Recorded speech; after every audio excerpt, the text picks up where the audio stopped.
বাংলা সিনেমার ইতিহাসে এক অনন্য নাম পাহাড়ি সান্যাল। মঞ্চ থেকে পর্দা, নাটক থেকে সিনেমা, সবখানেই তিনি ছিলেন আলোর দিশারি।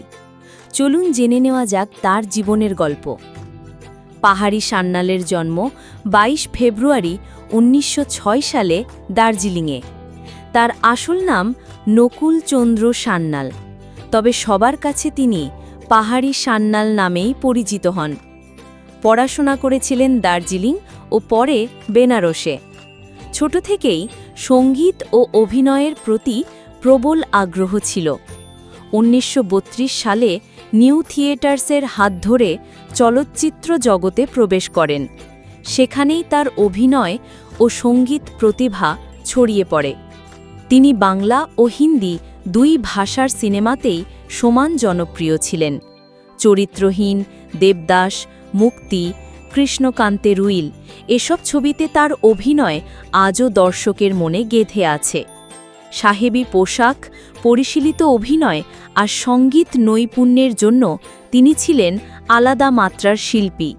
শুধু নায়ক নয়, ভিন্ন ভিন্ন চরিত্রে তার অভিনয় বাংলা চলচ্চিত্রকে সমৃদ্ধ করেছে। সঙ্গীতেও তিনি ছিলেন সমান দক্ষ। অনেক গানে তার কণ্ঠে এক অনন্য আবেগ খুঁজে পাওয়া যায়। জীবনের শেষ পর্যন্ত তিনি অভিনয়ের সঙ্গে যুক্ত ছিলেন।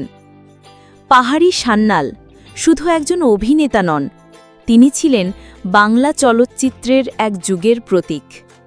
১০ ফেব্রুয়ারি ১৯৭৪ সালে তিনি প্রয়াত হন, কিন্তু তার শিল্পসৃষ্টি আজও বেঁচে আছে সিনেমা প্রেমীদের হৃদয়ে।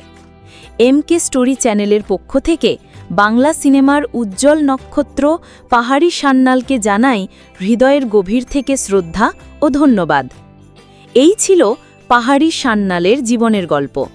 যদি ভালো লেগে থাকে তবে লাইক, শেয়ার আর সাবস্ক্রাইব করতে ভুলবেন না।